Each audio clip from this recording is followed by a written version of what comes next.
Et à présent, nous avons en ligne Madame Farida El-Choubechi, parlementaire, journaliste et écrivaine. Bonsoir.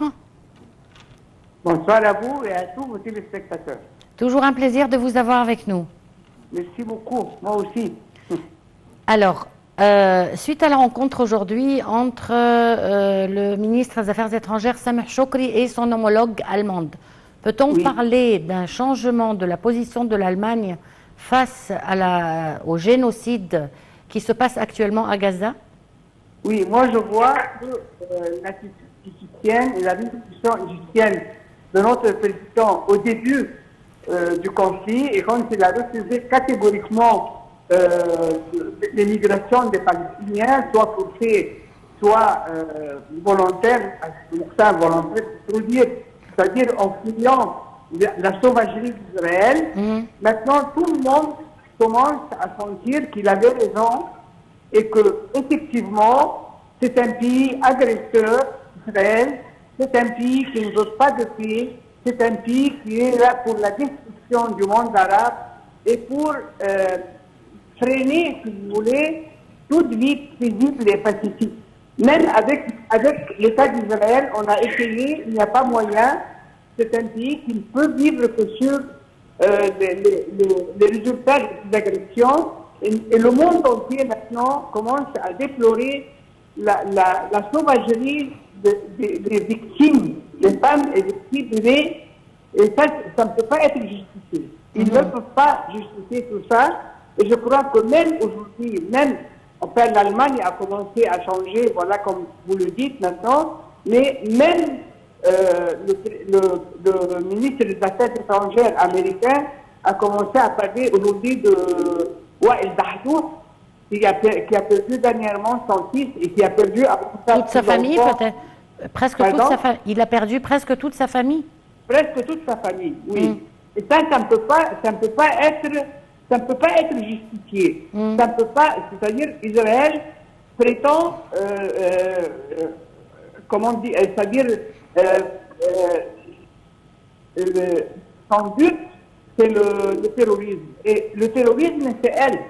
Parce que là, les petits bébés qui sont encore dans les petits, enfin, les deux, trois premiers mois ou 4 mois, ils ne peuvent pas être des terroristes. Les terroristes, c'est M. Netanyahu, et c'est le pays qui l'a soutenu jusqu'au bout et qui a commencé maintenant à sentir que les effets passifs vont aussi toucher l'Amérique. Mais est-ce que vous pensez que ce changement de position de la part des États-Unis, c'est sûr aussi d'un côté, parce que le budget de la guerre lui coûte très très cher, d'une part. Autre point, maintenant on commence à s'apercevoir que cette bataille ne sera pas gagnée pour Israël. Sûrement, et pas seulement ça, il y a aussi une répugnance de l'attitude des États-Unis, parce que d'où il a tout cet armement destructif et méchant et dévastateur, c'est les États-Unis. Et c'est les États-Unis, c'est le seul pays qui a refusé au Conseil de sécurité, il a refusé il a fait un veto contre l'arrêt de bombardement des civils. Et nous voyons maintenant des images, on ne peut pas faire monter des images. Les images sont là, c'est la réalité. On voit à quel point il y a une destruction massive. Il y a vraiment des ruines. Toutes les maisons et tous les immeubles sont devenus des ruines et les Palestiniens, les pauvres, ils vivent dans le vide, dans la rue. Et ça, l'Égypte fait un effort formidable pour faire valoir son point de vue que Israël est terroriste et que les Palestiniens, ça c'est leur patrie. Parce que même l'Égypte a accueilli beaucoup de frères arabes qui ont eu des difficultés dans leur pays, mais qui sont, au moment où leur pays revient dans l'état normal, ils ont le droit de regagner le pays.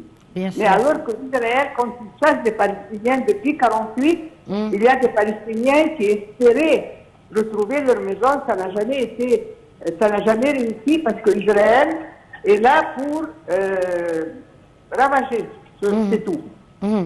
Les deux ministres aujourd'hui, ils ont parlé d'un cessez-le-feu. Est-ce que si un nouveau cessez-le-feu prend place, est-ce que vous pensez que ce soit en faveur de la population de Gaza, ou bien ça permettrait à Israël de prendre son souffle et de frapper à nouveau encore plus fort? Ça dépend alors de l'attitude du monde entier, de l'attitude internationale, parce qu'il faut qu'Israël soit puni et soit arrêté par force même, si c'est possible, parce que c'est pas, M. Netanyahou n'est pas le dirigeant de la planète. C'est pas possible. Vous pensez que le procès de l'Afrique du Sud à l'encontre d'Israël pourrait avoir un résultat? Je pense et je suis très optimiste. Parce qu'il y a deux pays africains maintenant qui se sont joints à l'Afrique du Sud, mais je ne me souviens pas très bien qui sont. Et ça va comme l'attitude égyptienne a aussi récolté, semé le bienfait de la décision du président, aussi cette attitude-là va être bénéfique à long terme. Et que risquerait à ce moment-là Israël? Israël a écrit, elle-même, cet État même, a écrit la première page de sa disparition. Parce que c'est un pays basé sur le fanatisme et sur un grand mensonge, comme quoi la Palestine, c'est le pays des Juifs. Tous les Juifs qui étaient en Palestine, ce sont nos grands ancêtres. Parce que les Palestiniens juifs, il y en a une partie qui s'est convertie au christianisme, et puis une autre partie qui s'est convertie à l'islam. Oui. Alors là, on est chassé parce qu'on a changé de religion, c'est pas possible. Mais les Ashkénazes, par exemple, n'ont pas les traits palestiniens. Ce sont des Européens qui ont adopté la religion juive, mais il y a des millénaires, enfin des centaines, je veux dire plus de 1000 ans depuis depuis le christianisme. Netanyahou n'est pas seulement poursuivi en justice en dehors d'Israël, mais il est poursuivi en justice en Israël même. Évidemment. Donc, quelle est la situation interne maintenant en Israël? Israël, maintenant, je crois qu'il y a une prise de conscience et on a commencé à entendre la voix de les opposants israéliens et les Israéliens, beaucoup d'Israéliens n'acceptent pas ce que Netanyahou fait. Parce que Netanyahou, maintenant, mobilise le monde entier, enfin, ou bien veut que le monde entier prenne sa part à lui parce qu'il veut rester Premier ministre. Et il ne veut pas être jugé pour ses crimes. Mais vous pensez qu'il a des chances de rester dans ce poste? Je ne pense pas, non. Et concernant... Du jour au lendemain, tout le temps, si vous remarquez, tout le temps, il perd beaucoup de ses... Comment dire? De sa popularité? Voilà. Bon, et concernant les aides humanitaires et les organisations internationales comme le Croissant Rouge, par exemple, international, comment est-ce qu'ils acceptent ce retard qu'Israël cause à l'arrivée des aides humanitaires aux Palestiniens, surtout en l'absence d'hôpitaux, dans des conditions de vie très difficiles, avec le froid, avec l'absence d'eau et d'électricité, et de gaz. Et de gaz, ils n'ont plus rien. Mais ils vont finir par se plier. Parce que si le monde entier contre eux, et même les États-Unis ont commencé maintenant à sentir que les effets, comment dire, très malheureux, maintenant, ils commencent à toucher les États-Unis même. Alors, tous les gens veulent se laver les mains des atrocités de Netanyahou. Et je crois que, parce que la cause palestinienne est une cause juste. Il n'y a pas dans l'histoire de l'humanité des gens qui sont venus de tous les pays du monde et qui prétendent être, de toute façon, c'est des sionistes, parce que des juifs, il y a beaucoup de juifs qui ont fait des manifestations contre ce que Netanyahou fait Oui. dans le monde entier. Oui. Et là, il y a beaucoup de papiers, beaucoup de pages qui vont être écrites d'une autre façon après cette expérience malheureuse-là. Est-ce que vous pensez que la solution à deux États a un espoir de voir un jour le jour? Et évidemment, il n'y a pas d'autre issue. C'est la seule solution acceptable et possible. Parce qu'on ne peut pas défendre, interdire à un peuple de choisir sa vie, de choisir son pays et d'avoir son État. Ça, c'est une invention sioniste.